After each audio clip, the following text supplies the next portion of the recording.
மத்திய அரசு பணிகளுக்கு தயாராகி கொண்டிருக்கும் மாணவர்களுக்கு டாப் 5 சார்பாக வணக்கம். ஃபர்ஸ்ட் கொஸ்டின், ஒரு பொருளின் கொள்முதல் விலை 360 ஆகும். லாப சதவீதம் 8% என்றால் லாபத்தின் மதிப்பு என்ன அப்படின்னு கேட்டிருக்காங்க. அப்ப நமக்கு தெரியும் ப்ராஃபிட் பர்சன்டேஜ் ஃபார்முலா நமக்கு தெரியும். என்ன வரும்?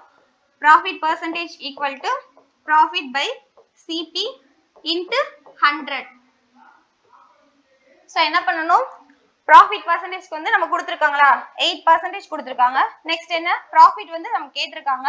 சிபி என்ன கொடுத்துருக்காங்க? 316 கொடுத்துருக்காங்க. இன்டு 100. 360 இன்டு 8/100. இதை கேன்சல் பண்ணோம்னா 0 கேன்சல் பண்ணிடலாம். நெக்ஸ்ட் இதை கேன்சல் பண்ணோம்னா 2 டேபிள்ஸால கேன்சல் பண்ணா 18 வரும். இது 5 வரும். நெக்ஸ்ட் 18 into 8 வந்து என்ன வரும்? 144 வரும். by 5 equal to என்ன வரும்?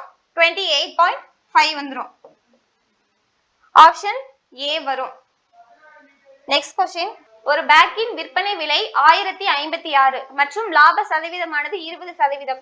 விற்பனை விலையானது 800 என்றால் இழப்பு சதவீதம் என்னவாக இருக்கும் அப்படின்னு கொடுத்திருக்காங்க. ஃபர்ஸ்ட் என்ன கொடுத்திருக்காங்க? லாப சதவீதம் 20% கொடுத்திருக்காங்க. அப்ப 120% தான் நமக்கு 1056 கொடுத்திருக்காங்க. நெக்ஸ்ட் என்ன கொடுத்திருக்காங்க? 800 வந்து இழப்பு அப்படின்னு சொல்லியிருக்காங்க. அப்ப இழப்பு சதவீதம் என்னவாக இருக்கும் கேட்டிருக்காங்க. அப்ப 800ன்றது என்னது? இழப்பு. இதுதான் வந்து என்ன பர்சன்டேஜ் அப்படின்னு கேட்டிருக்காங்க. கிராஸ் மல்டிபிள் பண்ணா நமக்கு வந்துடும். இப்ப என்ன பண்ணணும்? 120 into 800 by 1056. இப்ப கேன்சல் பண்ணணும். கேன்சல் பண்ணோம்னா 8 ஆல கேன்சல் பண்ணோம். 1 டைம்ஸ் வருவீங்க. அப்ப இங்க வந்து என்ன வரும்னா 4 24 இது 1 வரும்.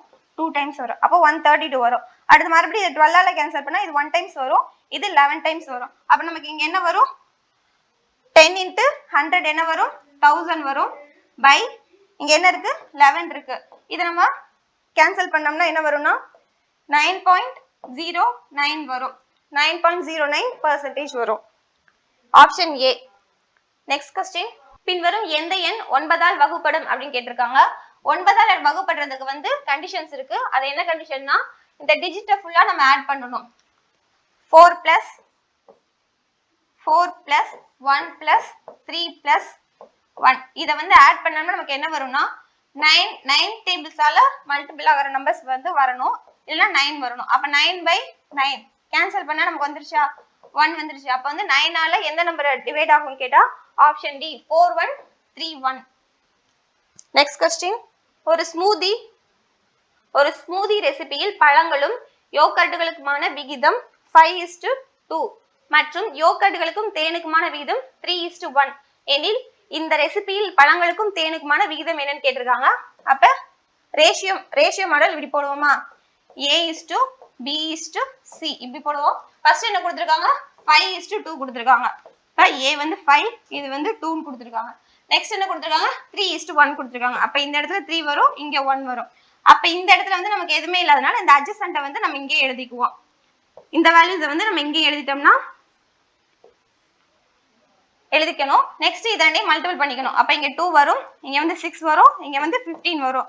என்ன கேட்டிருக்காங்க? பழங்களுக்கும் தேனுக்குமான விகிதம் என்னன்னு கேட்டிருக்காங்க. பழங்கள்ன்றது 15, தேன்றது என்னது 2. அப்ப 15:2 ஆப்ஷன் C வரும். நெக்ஸ்ட் கொஸ்டின், முதல் 17 இயலெண்களின் வர்க்கங்களின் சராசரி என்ன அப்படின்னு கேட்டிருக்காங்க. ஃபர்ஸ்ட் நமக்கு கூடுதல் ஃபார்முலா தெரியுமா? இயலெண்களின் கூடுதல் ஃபார்முலா வந்து என்ன? n into n plus 1 2n plus 1 by 6. இது என்னது? கூடுதல் கண்டுபிடிக்கிறதுக்கான ஃபார்முலா. நெக்ஸ்ட் என்ன கொடுத்திருக்காங்க? கூடுதல் வர்க்கங்களின் சராசரி என்னன்னு கேட்டிருக்காங்க. சோ சராசரினா என்னது? இந்த நம்ம கூடுதல் பை n தான சராசரி. அப்ப இன்டு n பண்ணோம்னா என்ன வரும்? இந்த எண்ணும் கேன்சல் ஆயிரும். அப்ப நம்ம டைரக்டா என்ன பண்ணணும்? இந்த क्वेश्चनக்கு n into n plus 1 அப்படி ஃபார்முலா போடுறதுக்கு பதிலா n plus 1 into 2n plus 1 by 6 இந்த ஃபார்முலாவை நம்ம டைரக்டா யூஸ் பண்ணிக்கலாம். என்ன சொல்லிருக்காங்க? 1 ஸ்கொயர்ல இருந்து 17 ஸ்கொயர் வரைக்கும் இயலெண்கள்லாம் 1ல இருந்து ஸ்டார்ட் ஆகும். நம்ம 17 வரைக்கும் தான் கேட்டிருக்காங்க. அப்ப 17 ஸ்கொயரோட வேல்யூ வரைக்கும் நம்ம கண்டுபிடிச்சா போதும். அப்ப என்ன வரும்? அந்த ஃபார்முலா சப்ஸ்டிட்யூட் பண்ணோம்னா 18 into 35 வருமா? 35/6 வரும். இதை கேன்சல் பண்ணோம்னா என்ன வரும்? 3 ஆல கேன்சல் பண்ணோம்னா 3 into 35 என்ன வரும்? 105 வரும். Option D. Next question. இரண்டு பகா எண்களான x மற்றும் y இன் மீச்சிறு பொதுமடங்கு 145 ஆகும் எனில் 10x - y இன் மதிப்பு என்ன அப்படின்னு கேட்டிருக்காங்க. அப்ப எல்சிஎம் அப்படின்னா நமக்கு என்னன்னு தெரியணும். ரெண்டு நம்பரோட மல்டிப்ளிகேஷன் தான் என்னது? எல்சிஎம். ஏதோ ஒரு ரெண்டு நம்பரை வந்து மல்டிபிள் பண்ணோம்னா நமக்கு 145 வரணும். அந்த ரெண்டு எண்கள் பகா எண்களா இருக்கணும் அப்படின்னு சொல்லியிருக்காங்க கண்டிஷன். அப்ப 145க்கு என்னென்ன ஃபேக்டர்ஸ் எல்லாம் வரும்? 1 வரும், 145 வரும், இன்னொன்னு என்ன வரும்? 29 வரும், 29,5 வரும். இந்த ரெண்டு நம்பர்ல இது வந்து பகா எண்கள் கிடையாது, அதனால அதை எடுத்துக்க கூடாது. அப்ப இந்த நம்பர் மட்டும் தான் நம்ம எடுத்துக்கணும். இன்னொரு கண்டிஷன் நமக்கு என்ன சொல்லிருக்காங்க? x வந்து y ஐ விட சின்னதா இருக்கணும் அப்படின்னு சொல்லிருக்காங்க. அப்ப x ஓட வேல்யூ என்னவா இருக்கும்? x ஓட வேல்யூ 5 இருக்கும், y ஓட வேல்யூ என்னவா இருக்கும்? 29 இருக்கும். அப்ப இந்த வேல்யூஸை வந்து இந்த இடத்துல நம்ம சப்ஸ்டிட்யூட் பண்ணணும். அப்ப 10x - y இதுல வந்து சப்ஸ்டிட்யூட் பண்ணணும். அப்ப 10 into 5 minus y ஓட வேல்யூ 29. அப்ப என்ன வரும்? 50 minus 29 equal to 21. Option D. Next question. p மற்றும் q மற்றும் r இன் விகிதம் முறையே 6:5:9 கொடுத்திருக்காங்க. 6:5:9 கொடுத்திருக்காங்க. அவற்றின் கூட்டுத்தொகை வந்து 400 அப்படின்னு கொடுத்திருக்காங்க. நெக்ஸ்ட் என்ன கொடுத்திருக்காங்க? p மற்றும் r க்கு இடையே உள்ள வித்தியாசம் என்ன அப்படின்னு கேட்டிருக்காங்க. இந்த p க்கும் இது வந்து p q r, இந்த p க்கும் q க்கும் உள்ள வித்தியாசம் தான் என்ன கேட்டிருக்காங்க. அப்ப 3x வந்து நம்ம கிட்ட கேட்டிருக்காங்க. ஃபர்ஸ்ட் என்ன பண்ணணும்? 400ன்றது டோட்டலா? அப்ப டோட்டல்னா என்ன பண்ணும்? 6 + 5 + 9, 6 + 5 + 9 தானே டோட்டல். 6x + 5x + 9x தான் நமக்கு வந்து டோட்டல். அப்ப இத ஆட் பண்ணோம்னா என்ன வரும்? 20x வருமா? 6 + 5 + 9 பண்ணோம்னா 20x. அப்ப 20x தான் வந்து என்னது? நமக்கு 400 கொடுத்திருக்காங்க. அப்ப 400 20x தான் 400னா நமக்கு என்ன கேட்டிருக்காங்க? வித்தியாசம் மட்டும் தான் கேட்டிருக்காங்க. அப்ப நம்ம 3x மட்டும் கண்டுபிடிச்சா போதும். அப்ப 3x கண்டுபிடிக்கணும்னா 3x = என்ன அப்படின்னு கண்டுபிடிச்சா போதும். அப்ப கிராஸ் மல்டிபிள் பண்ணோம்னா 400 into 3/20 கேன்சல் பண்ணோம்னா 20 into 20 400 வந்துரும். அப்ப 20 into 3 60. Option B. Next question. Abhishek தனது மடிக்கணினியின் விலையை கொள்முதல் விலையை விட, கொள்முதல் விலைனா என்னது? Cost price, CP. கொள்முதல் விலையை விட 50% அதிகமாக குறிக்கிறார் அப்படின்னா என்ன குறிச்சிருக்காங்க? 150 குறிச்சிருக்காங்க. நெக்ஸ்ட், அவர் தனது வாடிக்கையாளர்களுக்கு குறிக்கப்பட்ட விலையிலிருந்து 30% தள்ளுபடி செஞ்சிருக்காங்க. 115 குறிச்சிட்டு அதுல இருந்து 30 வந்து தள்ளுபடி வந்து பண்ணிருக்காங்க அப்படின்னா லாப சதவீதம் என்னன்னு கேட்டிருக்காங்க. ஒன்னு டிக்ரீஸ், இன்னொன்னு வந்து இன்க்ரீஸ் ஆகுறது. அந்த மாதிரி கொடுத்திருந்தாங்கன்னா நம்ம என்ன ஃபார்முலா யூஸ் பண்ணலாம்? டைரக்டா plus or minus x plus or minus y plus or minus xy by 100 இந்த ஃபார்முலால போடலாமா? அப்ப என்ன கொடுத்திருக்காங்க? 50 வந்து இன்க்ரீஸ் ஆகுது, அப்ப +50. நெக்ஸ்ட் என்ன சொல்லிருக்காங்க? 30 வந்து டிக்ரீஸ் ஆகுதுன்னு கொடுத்திருக்காங்க. அப்ப -30 plus or minus 50 into 30 by 100. 0 0 cancel. இதெல்லாம் கேன்சல் பண்ணோம்னா என்ன வரும்? 50ல இருந்து 30 போச்சுன்னா 20 வரும். 20 இந்த இடத்துல என்ன வரும்? இந்த இடத்துல மைனஸ் போட்டுக்கணும். டிக்ரீஸ் ஆகுது, இந்த இடத்துல மைனஸ் போட்டுக்கணும். அப்ப 5 into 3 15 வரும். அப்ப 20 - 15 வந்து என்ன வரும்? 5% வரும். அப்ப 5% என்னது? லாப சதவீதம். ஆப்ஷன் டி வரும். Next question. 630 இன் 17% என்பது x இன் 35%க்கு சமம் எனில் x இன் மதிப்பு காண்க அப்படின்னு கொடுத்திருக்காங்க. 630 ஓகேவா? 630 இன் அப்படின்னா என்ன வரும்? இன்ட்னு அர்த்தம். அடுத்து 17%. சதவீதம்னாவே என்ன போடுவோம்? by 100 போடுவோமா? அப்ப 17% 80 அப்படின்னா என்ன அர்த்தம்? ஈக்குவல் அப்படின்னு அர்த்தம். நெக்ஸ்ட் என்ன கொடுத்திருக்காங்க? அதுதான் வந்து என்ன சொல்றாங்கன்னா x இன் 35% அப்படின்னு கொடுத்திருக்காங்க. இப்படி இருந்துச்சுன்னா x ஓட வேல்யூ என்ன அப்படின்னு கேட்டிருக்காங்க. இந்த 100 கேன்சல் பண்ணிடலாம். நெக்ஸ்ட் 5 டேபிள்ஸ்ல கேன்சல் பண்ணோம்னா இது 7 டைம்ஸ் வரும். இது வந்து 126 வரும். மறுபடியும் 7 ஆல கேன்சல் பண்ணலாம். இத கேன்சல் பண்ணோம்னா 1 18. அப்ப 18 into 17 என்ன வரும்? 306. ஆப்ஷன் சி வரும்.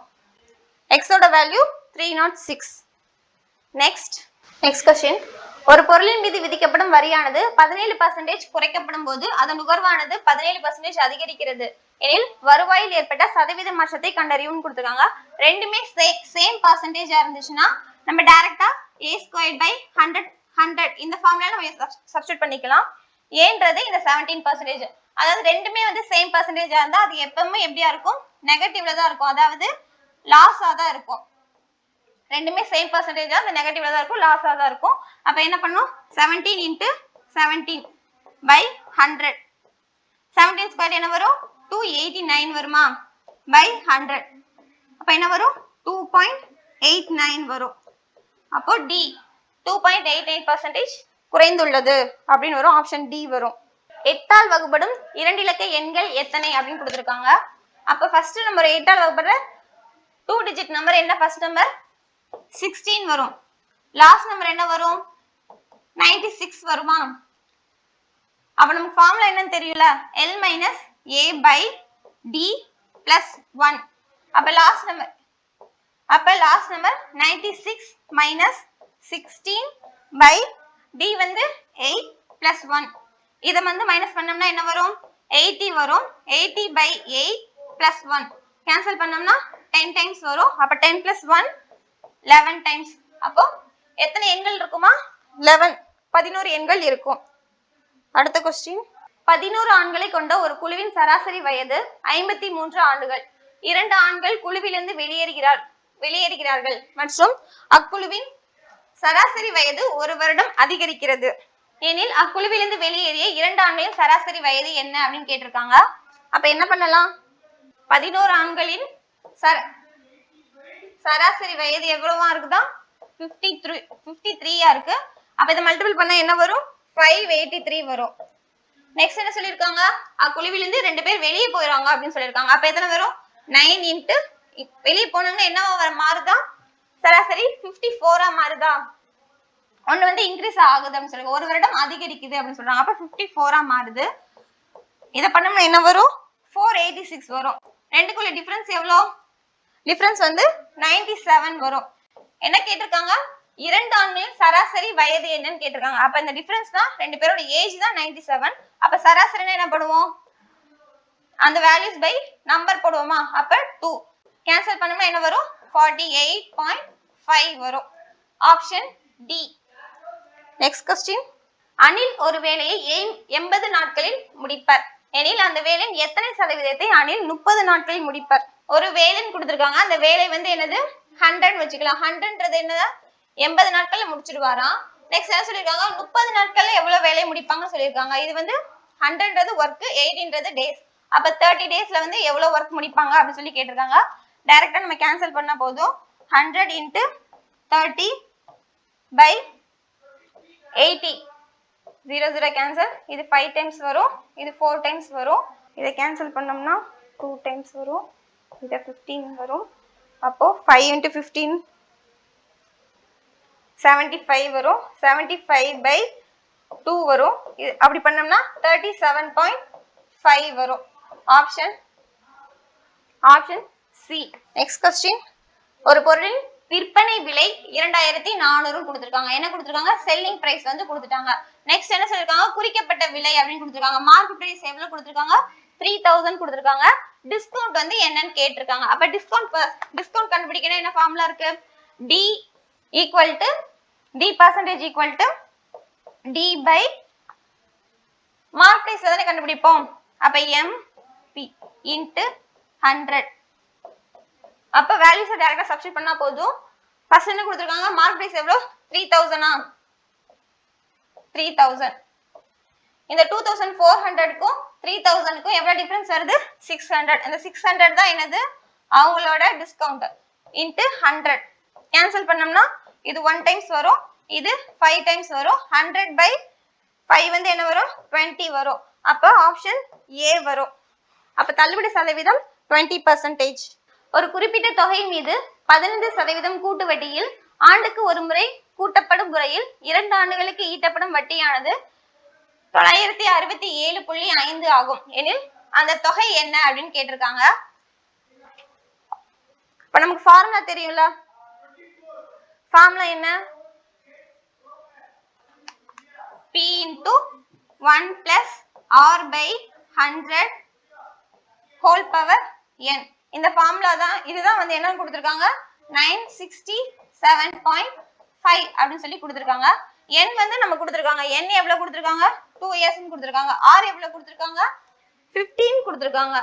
சோ அப்படியே சப்ஸ்டிட்யூட் பண்ணலாம். p அப்போ 1 plus 15 by 100 2 equal to 967.5. 967.5. அப்போ என்ன வரும்? p into 115 by 100 whole square equal to 967.5. இது என்ன பண்ணலாம்? கேன்சல் பண்ணோம்னா என்ன வரும்? 5 ஆல கேன்சல் பண்ணோம்னா இங்க 23 வரும், இங்க 20 வரும். கேன்சல் பண்ணோம்னா அப்ப p into 23 by 20 whole square equal to 967.5 வரும். இது ஸ்கொயர் பண்ணோம்னா என்ன வரும்? 23 ஸ்கொயர் வந்து 529 வரும், 20 ஸ்கொயர் வந்து 400 equal to 967.5. அப்ப என்ன சொல்லிருக்காங்கன்னா, இந்த கீழ இருக்கிறது தான் வந்து நம்ம எப்பயுமே என்னவா இருக்கும்? பிரின்சிபலா இருக்கும். பிரின்சிபல் அமௌண்ட் டோட்டல் அமௌண்டா இருக்கும். மேல இருக்கிறது வந்து இந்த 529 வந்து என்னன்னா அந்த டோட்டல் அமௌண்ட் பிளஸ் அந்த வட்டியா இருக்கும். அப்ப என்ன டிஃபரன்ஸ் எவ்வளவு? 129. அந்த 129ன்றத என்னவா நம்ம கொடுத்திருக்காங்க 967.5 கொடுத்திருக்காங்க. 967.5 கொடுத்திருக்காங்க. அந்த 125 வந்து என்னது நமக்கு 967.5. அப்ப அந்த 400 தான் என்ன நம்ம கண்டுபிடிக்க போறோம். கேன்சல் பண்ணோம்னா 400 into 967.5 by 129. இத மல்டிபிள் பண்ணோம்னா என்ன வரும் நமக்கு? 387,000. இத மல்டிபிள் பண்ணோம்னா 3,87,000 வரும் by 129. இத கேன்சல் பண்ணா நமக்கு என்ன வரும்னா 3000 வரும். அப்ப 3000ன்றதா என்னது நமக்கு அந்த அசல் வேல்யூ. நெக்ஸ்ட், ஒரு வட்டத்தின் சுற்றளவிற்கும் விட்டத்திற்கும் உள்ள வித்தியாசம் 12 சென்டிமீட்டர் ஆகும் எனில் அவ்வட்டத்தின் பரப்பளவு என்ன அப்படின்னு கேட்டிருக்காங்க.